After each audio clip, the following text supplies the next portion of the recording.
नमस्कार, बहुत स्वागत है आपका हमारे इस खास कार्यक्रम में। मैं हूं आपके साथ अमित शर्मा। मिसाल में हम हर बार आपको समाज की ऐसी शख्सियत से रूबरू करवाते हैं जिन्होंने न सिर्फ अपने जीवन में अपने बलबूते बड़ी उपलब्धि हासिल की है, बल्कि निस्वार्थ भाव से समाज के हित के लिए भी काम किया है और करते आ रहे हैं। आज भी हम आपको एक ऐसी ही हस्ती से मुखातिब करवाने जा रहे हैं जिन्होंने कायम की है एक मिसाल। तो चलिए कार्यक्रम की शुरुआत करते हैं।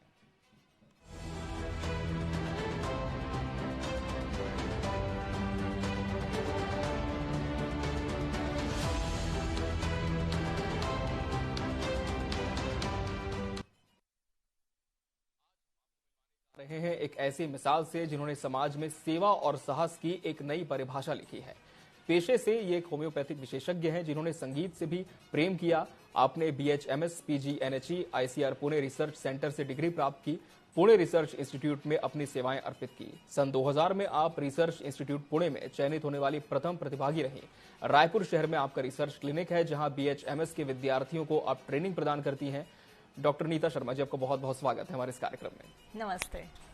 आपको बता दें दर्शकों की, डॉक्टर नीता शर्मा जी अंतर्राष्ट्रीय कॉन्फ्रेंस में छत्तीसगढ़ को संबोधित करती हैं, जिसके लिए उन्हें अवार्ड ऑफ एक्सीलेंस से नवाजा गया है।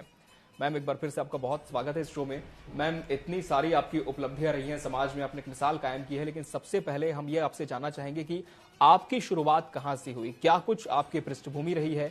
क्या आपकी फैमिली में भी डॉक्टर्स रहे जिन्हें देखकर आप इस प्रोफेशन में आई? जी, एक्चुअली हम मेरे फैमिली बैकग्राउंड में कोई डॉक्टर्स थे नहीं, और बचपन से ही मैं बहुत ज़्यादा लोगों के प्रति सहानुभूति रखने वाली उस तरह का परिवेश रहा हमारे फैमिली में। एक्चुअली मेरे फादर बनना चाहते थे डॉक्टर, तो किसी वजह से या फाइनेंशियल कंडीशन अच्छी नहीं होने की वजह से वो नहीं बन पाए।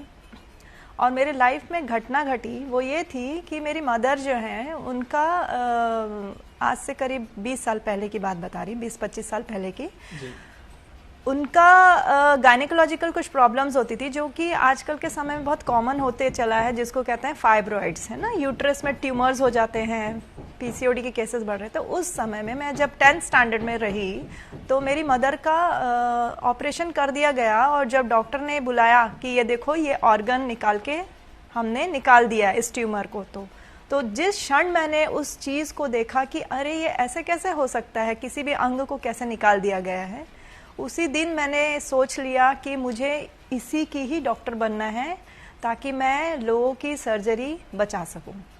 तभी मैंने ठान लिया कि मुझे डॉक्टर बनना है। इस पे काफ़ी स्ट्रगल्स भी किया है हम लोगों ने, बचपन से ही कोचिंग्स करना, फोकस होकर पढ़ाई करना, ये सब करने के बाद फिर जो मुकाम मुझे हासिल करना था वो फिर मैंने उसे किया पूरा विथ कमिटमेंट। जी मैम, आप पेशे से एक होम्योपैथी सुपर स्पेशलिस्ट हैं। प्रैक्टिस करते हुए समाज सेवा की तरफ आपका रुझान कैसे आया? यानी कि आपकी लाइफ में वो कौन सा ऐसा टर्निंग पॉइंट था जिसके बाद आप मानती हैं कि समाज के प्रति आपका जो नजरिया है, आपकी जो सोच है, वो पूरी तरह बदल गई? जी, मेरे जीवन में मेरे नाना जी रहे जिनका मेरे ऊपर बहुत ज़्यादा प्रभाव रहा। वो पॉलिटिक्स में भी थे, महाराष्ट्र जिले से, और पत्रकार भी रहे, विदर्भ संघ के वो प्रेसिडेंट रहे। तो बचपन में मैं घुमा करती थी, और हमारा फैमिली बैकग्राउंड ऐसा था कि काफ़ी सोशल रहे। वो ये नहीं देखते थे कि दिन है कि रात, कोई भी मदद करने के लिए हमारे घर में भी आता था, आधी रात को भी, तो भी हमारी फैमिली उसको देख करके उसकी मदद करने के लिए दौड़ती थी। तो बेसिकली ये हमारे लीजेंडरी, यानी हमारे DNA में ही था कि हम लोगों की मदद करें। रही बात मेरे जो प्रैक्टिस की है, तो मैं घटना बताना चाहूँगी आपको। आज से 3-4 साल पहले जब कोविड आया, कोविड आने के समय में लोग बहुत ज़्यादा सफरिंग से, यानी बहुत ज़्यादा परेशानियों से और मौत के डर से लोग गुजर रहे थे। तो उस समय मुझे उन्हें देख करके, उनकी सफरिंग्स को देख करके ये लगा कि अगर होम्योपैथिक फील्ड में हम इसकी दवा निकाल लें और उसको दिया जाए तो क्यों ना हम लोगों को बचा सकते हैं। तो होता क्या था, जब भी मैं अपने क्लिनिक से जाती थी घर की ओर या कहीं पे भी मैं जाती थी, तो खास तौर पे जो चौक चौराहे में जो गरीब लोग होते थे, या फिर जो पुलिस डिपार्टमेंट के जो खास तौर पे जो ट्रैफिक पुलिस होते थे, भरी गर्मी में, भरी बरसात में वो लोग वहाँ पर ड्यूटीज दिया करते थे। तो जब मुझे लगा कि होम्योपैथी में उसकी बचाव की अगर दवा है, तो क्यों ना मैं इनके पास जाके उन्हें वो दवा दे करके बचाऊं। लेकिन एक तरफ कॉन्फ्लिक्ट ये था कि हम डॉक्टर्स हैं, तो क्या होता है कि एक ईगो प्रॉब्लम्स भी होती है कि हम कैसे जाके दें और कैसे कन्विंस करें सामने वाले को। तो फिर मेरे जो डायरेक्टर है नागपुर के, डॉक्टर आदिल चिमथानवाला, उनसे मैंने डिस्कस किया कि ये दवा देनी चाहिए कि नहीं देनी चाहिए, और उनके प्रोत्साहन से, उनकी प्रेरणा से फिर मैं आगे बढ़ी। दूसरी चीज़, मेरे ही परिवार में मेरे पिता तुल्य पुलिस डिपार्टमेंट से भी रहे, जिनसे भी मैंने प्रेरणा ली, और उन्होंने भी मुझे प्रमोट किया कि तुम इस कार्य को कर सकती हो। अब रही बात थी साहस की, तो साहस आता कैसे है? यदि आप किसी मिशन पे उतर आते हैं ना कि मुझे ये चीज़ करना ही है, तब आपकी असली परीक्षा होती है। आपने जो विद्या हासिल की उसकी असली परीक्षा आपकी प्रैक्टिकल लाइफ में होती है। थ्योरी तो हर कोई पढ़ता ही है, लेकिन असली जो अंजाम आपको देना होता है आपकी प्रैक्टिस लाइफ, प्रैक्टिकल लाइफ में। तब जब उन गरीबों को और पुलिस डिपार्टमेंट से जुड़े हुए लोग सब्जी जो बेचते थे बेचारे, हमेशा हम लोग नहीं कर पाते थे, तो मैंने फिर अपना जो चेयर छोड़ करके मैंने सोच लिया, ठान लिया कि अब मुझे इनको मेरी ज़रूरत है, इसलिए क्यों ना मैं इनके करीब जाऊं, इनको बताऊं। और इस तरह से पूरे छत्तीसगढ़ में लगभग 40 से 45 हज़ार, 50 हज़ार से ऊपर लोगों, गिनती ही नहीं है जी, उतने लोगों को मैंने बचाव की दवा दी। और ऐसा ही नहीं कि खाली बचाव की दवा दे दिया और छोड़ दिया। दूसरी घटना ऐसी थी कि जब हमारे स्टेट से, जब दूसरे स्टेट के लोग हमारे स्टेट में आ रहे थे तो कमांडोज की ड्यूटीज थी। मैं रात के 1-1 बजे जा कर के उनको पूछती थी कि आप लोगों को कोई दवा मिली या कोई जानकारी है, तो इतने मासूमियत से कहते थे कि हमारे पास कुछ भी नहीं है। तब वहाँ पे भी दवा देना। इस तरह से फिर मैंने हर चौक चौराहे पे जा कर के लोगों को बचाने का काम शुरू किया। मैंने ये नहीं देखा कि मैं कैसे पहुँचूँ, बस मेरा एक ही लक्ष्य था, मुझे लोगों को बचाना है, जिसके लिए ईश्वर ने मुझे बनाया है। तो इस तरह से खुद से जो प्रेरणा आई और भी लोगों से सपोर्ट लेकर के फिर मैं आगे बढ़ी। जी, तो काफ़ी संघर्ष भी इसमें आपको रहा होगा, और हमने ये भी जाना है कि आपको संगीत से भी काफ़ी प्रेम है। तो आपका संगीत से जो प्रेम है वो कैसे आपकी सेवाओं को, आपकी सोच को प्रभावित करता है, और क्या आप इसे समाज को बदलने का एक माध्यम मानती हैं? इसका भी एक प्रोसेस होता है, ये एक दिन की घटना में नहीं होती है, क्योंकि संगीत भी एक साधना है। क्योंकि हमारा जो परिवार है संगीत घराने से है। मेरे पिता वरिष्ठ संगीतकार हैं जिन्होंने छत्तीसगढ़ में काफ़ी संगीत में सेवाएं दी, तो बचपन से ही माहौल संगीत का रहा हमारे घर में। जो मेरे पिता डॉक्टर नहीं बन पाए तो काफ़ी अच्छे संगीतज्ञ रहे वो, तो उनसे भी शिक्षा ली, वही मेरे गुरु रहे। तो उनसे ये सारी शिक्षा प्राप्त करके जो संगीत के बारे में जब भी मैं सोचा करती थी कि क्यों ना हम इसको समाज में भी इसको लाया जाए। तो इस तरह से क्या किया कि कुछ बच्चे जो लोग सीखना चाहते थे, जिनके फैमिली में कभी कुछ प्रॉब्लम होने की वजह से वो कर नहीं पाते, तो होता क्या है कि मैं प्रैक्टिस तो करती ही हूँ। प्रैक्टिस में क्या होता है, होम्योपैथी में हम इंसान की तासीर को समझते हैं कि इसको किस चीज़ की ज़रूरत है। तो मैंने देखा कि कुछ लोगों को संगीत में रुचि है, कुछ बच्चों को संगीत में रुचि है, नहीं कर पाते हैं। तो इस तरह की सोच को लेकर के मैं समाज में इसलिए बढ़ी क्योंकि समाज में जो है संगीत की बहुत ज़्यादा ज़रूरत है, क्योंकि संगीत का जो नाद होता है ना, जो साउंड जो होता है, उसमें भी आपकी हीलिंग होती है। तो इस तरह से जो बच्चे होते हैं अंडर 16 ईयर्स के, जो 16 साल से कम उम्र के जो बच्चे हैं, उनका एक ग्रुप बनाया और उसका जिसका नाम रखा गया टिम्बकटू। तो जिसके भी संरक्षक रहे हमारे मेरे पिता तुल्य XDG राजेश श्रीवास्तव जी रहे। तो उन्होंने ये इसका भार मुझ पर सौंप दिया। इसी तरह सेंट्रल इंडिया की पहली गर्ल्स बैंड की मैं डायरेक्टर भी रही, जिसका नाम था रिदम क्वींस, जिसको हमने राज्योत्सव में भी प्रस्तुत किया। और हवाइन गिटारिस्ट होने की वजह से ये बहुत ही रेयर इंस्ट्रूमेंट रहा, जो लुप्त हो रहा था उसे भी लाया इस समाज में। अब मैंने ये सोचा कि क्यों ना इसको लोगों तक पहुंचाया जाए। तो एक ही आधार मुझे समझ में आया, वो है बच्चे, यंगस्टर्स। क्योंकि यंगस्टर्स जो हो रहे हैं बहुत दूसरी दिशा में जाते जा रहे हैं, एडिक्शंस में जाते जा रहे हैं। तो उन्हें पूरे टाइम मोबाइल्स और सारा जो दिनचर्या बदल गई है आज के समय के अनुसार, है ना। तो क्यों ना इस संगीत की विधा को हम लोगों तक पहुंचाएं। इसलिए कई तरह के ऐसे प्लेटफॉर्म में मैं खुद उसको ऑर्गेनाइज करती हूं और उन बच्चों को शामिल करते हैं जो बच्चे बहुत रेयर इंस्ट्रूमेंट्स जो होते हैं उसको बजा करके वो लोगों में ये मैसेज फैलाते हैं कि संगीत से भी आपकी चिकित्सा हो सकती है। बिल्कुल। सेकेंड चीज़ जी, जो हमारे स्कूल्स के जो बच्चे जिनको मालूम ही नहीं है कि क्या क्या किया जा सकता है, क्योंकि इस फील्ड में भी कई ऐसे सारे स्कोप्स हैं जो पेरेंट्स सोचते हैं ना कि सिर्फ हमको साइंस, मैथ्स, बायोलॉजी, सिर्फ डॉक्टर, इंजीनियर या लॉयर के ऊपर ज़्यादा सोच नहीं पाते। मैं उनको भी यही कहूँगी कि कोई ज़रूरी नहीं कि हम ये इतने ही कम फील्ड में ही सोचें। आज के समय में काफ़ी वास्ट स्कोप रहा है। तो जो बच्चियाँ होती, खासतौर पर लड़कियाँ, तो वो लोग क्या करते हैं, जनरली गायकी में जाते हैं। तो मैं उनसे अपील करूंगी कि वो भी इंस्ट्रूमेंट्स जो होते हैं, रेयर इंस्ट्रूमेंट्स भी होते हैं, उसको भी एक्सप्लोर करें। कहने का मतलब ये है कि मैं अब स्कूल्स, कॉलेजेस, यूनिवर्सिटीज़, सारे जो एजुकेशन सिस्टम है वहाँ पर जा करके हम अपना सेमिनार्स लेते हैं।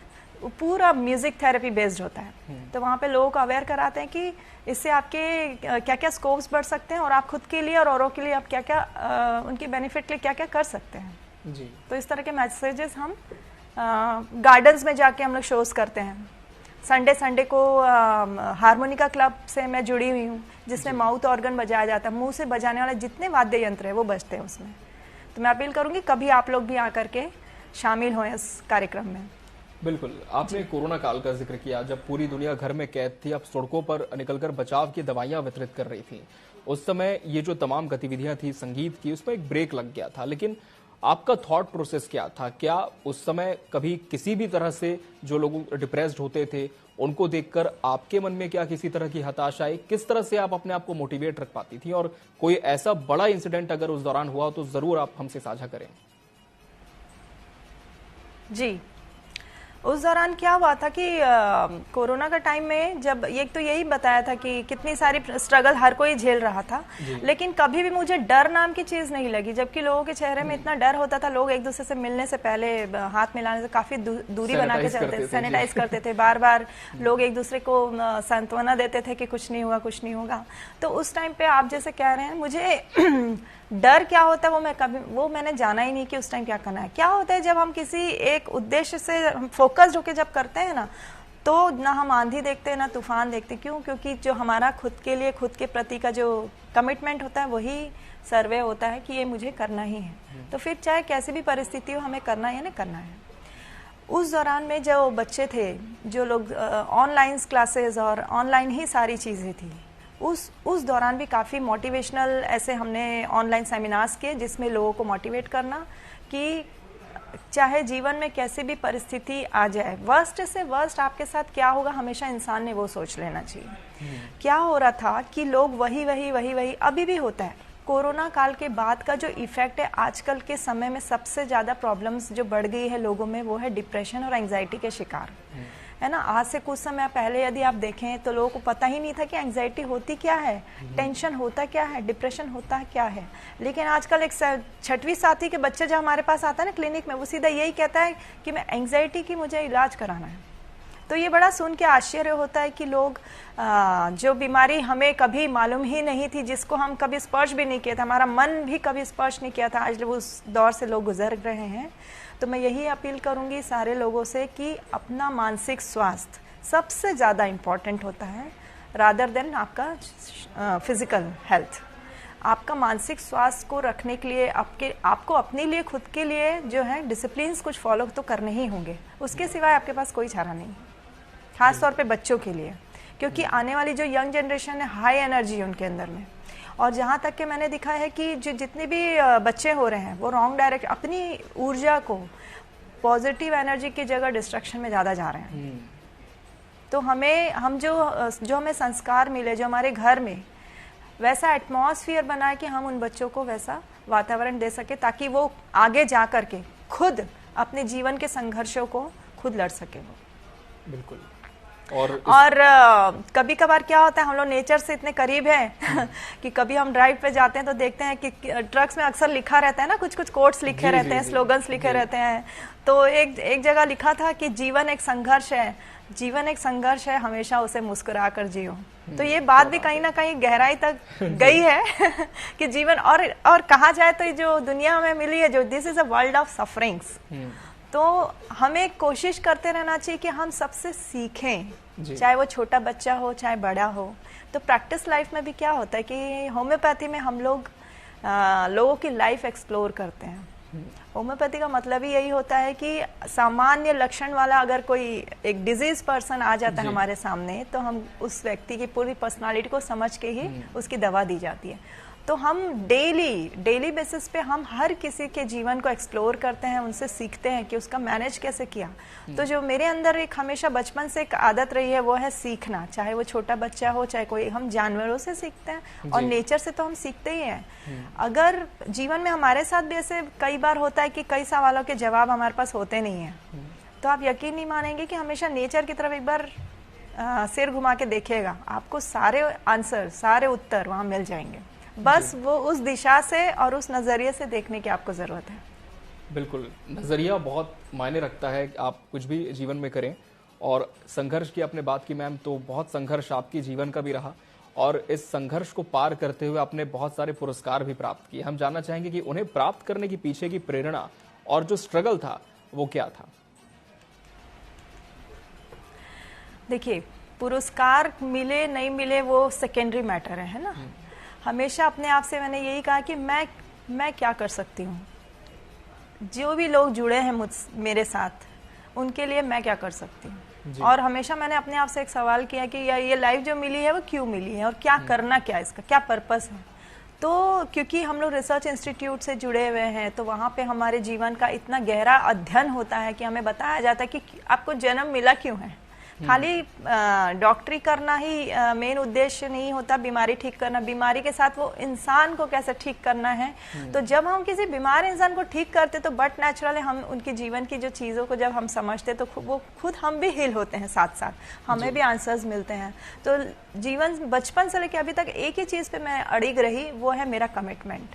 अगर किसी को हम कुछ बोल रहे हैं ये करना है, तो वो कमिटमेंट के साथ यदि करता है, पॉजिटिव एटीट्यूड के साथ। क्यों?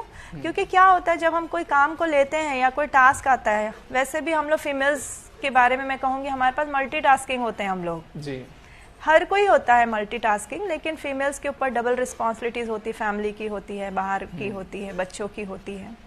तो उससे हमारे अंदर, हम भी as a human being stress तो आता ही है, लेकिन अगर उस स्ट्रेस को हम भार समझें तो फिर वो जीवन में आप कभी कुछ नहीं कर पाएंगे। मेरा एक ही नजरिया रहा है, जैसे प्रॉब्लम्स को अगर आप इतने बड़े रूप में देखेंगे ना तो प्रॉब्लम बहुत बड़ी लगेगी। अगर आप उसको बहुत छोटा कर देंगे ना, माइक्रॉन्स में, तो फिर वो बहुत छोटी लगने लगती है। तो हमेशा ध्यान में मैंने यही रखा है कि मैं बड़ी कि मेरी प्रॉब्लम बड़ी, मैं बड़ी या मेरा संघर्ष बड़ा। तो जवाब एक ही मिलता था कि मैं बड़ी। तो फिर उसी को ध्यान में रखते हुए हमेशा से पॉजिटिवली उस काम को करते गए, और कभी काम होता भी था, कभी भी नहीं भी होता था। तो कभी जो नहीं होता था उससे हम सीखते थे और फिर आगे बढ़ते थे। तो यही जर्नी रही हमेशा से। और जब अवार्ड्स के लिए जब कॉल्स आते थे तो मुझे खुद लगता था ये मैंने ऐसा क्या कर दिया, ऐसा क्या हो गया कि मैंने किया क्या है, अभी तो ये शुरुआत है, मुझे तो बहुत कुछ करना है। तो इसी उद्देश्य से मैं आगे बढ़ती गई कि मुझे अब क्योंकि जब आपको एनकरेज करके जब कुछ अवार्ड मिलता है ना, तो आपके ऊपर एक बहुत बड़ी जिम्मेदारी और बढ़ जाती है। बिल्कुल। तो आपके अंदर फिर वो अवेयरनेस आती है कि हम इससे अच्छा और क्या कर सकते हैं। बिल्कुल। और आप मिसेज इंडिया 2022 में भी पहुंची थी, आपका एक्सपीरियंस कैसा रहा वहाँ का? जी, हमेशा क्या होता था कि मैं बचपन से ना वो फैशन शो में कभी कभार देखती रहती थी, वॉक्स करते थे, तो होता है ना, हम भी कभी अब कभार आईने में देखते हैं और कभी कभार देखते हैं कि कैसा। तो उसको एक्सपीरियंस करने का ये था कि वो अगेन वही सीखना कि वहाँ होता क्या है, एक्सप्लोर करना उस दुनिया को, क्या सिखाया जाता है वहाँ पे कैसी ग्रूमिंग होती है। और रियली वहाँ जाने के बाद में बहुत ज़्यादा पर्सनालिटी आपका जो है वो इवॉल्व होती है और आप काफ़ी कुछ सीखते हैं। तो एक ही उद्देश्य रहा है, आप सीखो और सिखाओ, और जो आपने जीवन में जो भी हासिल किया उसे हमेशा बांटो। जी बिल्कुल जी। आप पेशे से एक डॉक्टर है मैम, सोशल वर्क में तो एंगेज रहती हैं, इसके अलावा भी बहुत मल्टीटास्किंग करती हैं, तो क्या ये सब कभी मैनेज करना मुश्किल नहीं होता?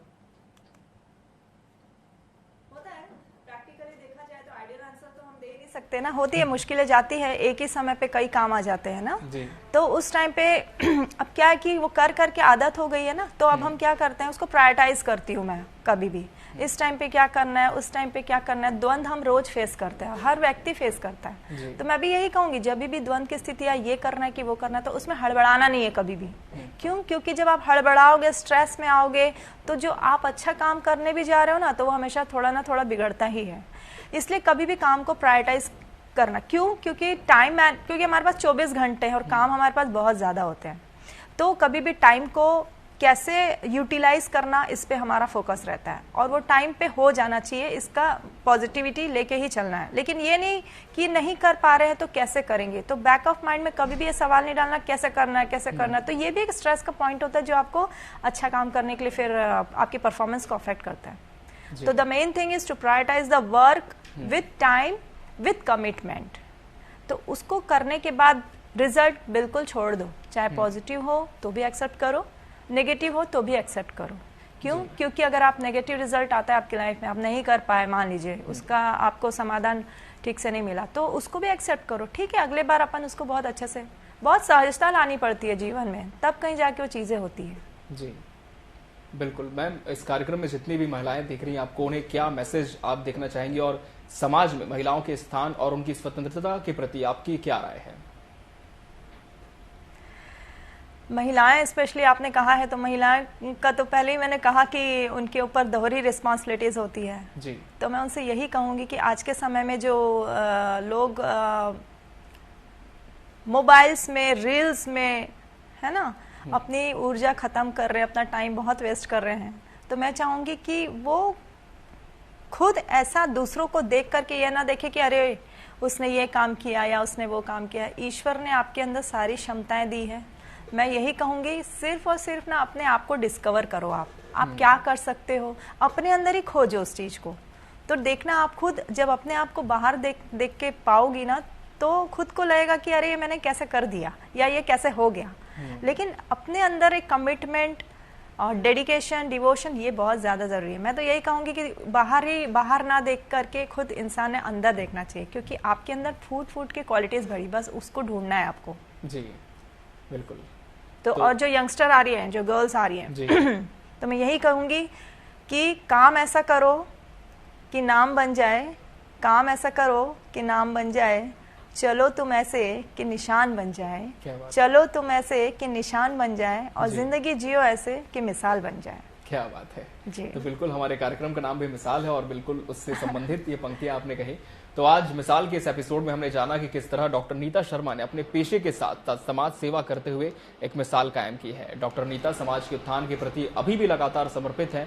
उनकी कहानी एक अद्वितीय संघर्ष और सफलता को दर्शाती है। मैम, आपका बहुत बहुत शुक्रिया इस कार्यक्रम में आने के लिए, अपना समय देने के लिए। शुक्रिया। इसी के साथ मुझे और मेरी पूरी टीम को दीजिए इजाजत। नमस्कार।